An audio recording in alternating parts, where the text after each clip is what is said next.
Hello and thanks for watching. This video is to show people how to enter a quick and easy transfer grade when a student comes to your class in the middle of the term.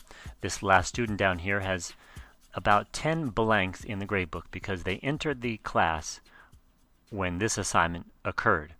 Now, one option is to make all these assignments invisible to that student so they never show up. And I'll show you how to do that in just a moment.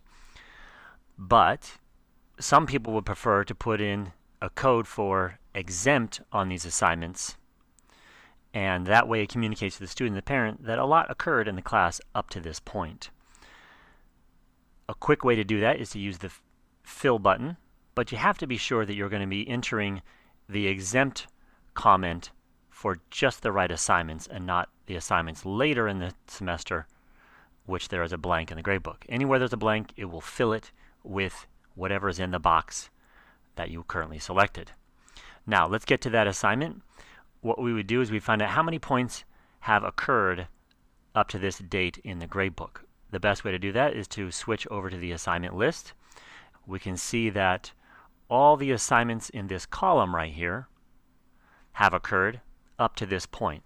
So we take out a calculator, and in the calculator we would take 0 points, 9 points, 10 points, 33, add that. So our total should be 106 points.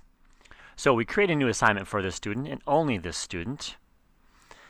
And we're going to call this assignment transfer grade. And we will keep it with the number of points. We know the total number of points is going to be 106. It will count in the final grade.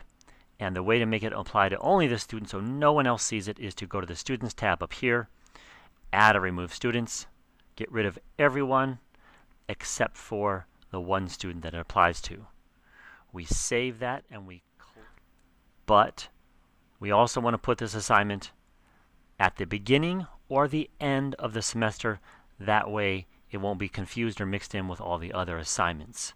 So I'm going to put this back to the beginning of the year. This student had a transfer grade at the beginning.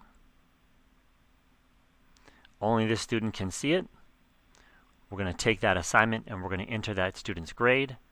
Let's say they came in with an 82%. You type in 106 times 0.82, and it shows us that it's 86.9 points. And now the student has a transfer grade, which will influence the rest of the grade throughout the gradebook. We see in the score sheet view that a new final score has been calculated for this student, and that the transfer grade takes the place of all these other exempt assignments. And we see here that no other student in the class will be able to see that assignment. It is not going to show up for them. Thanks for watching.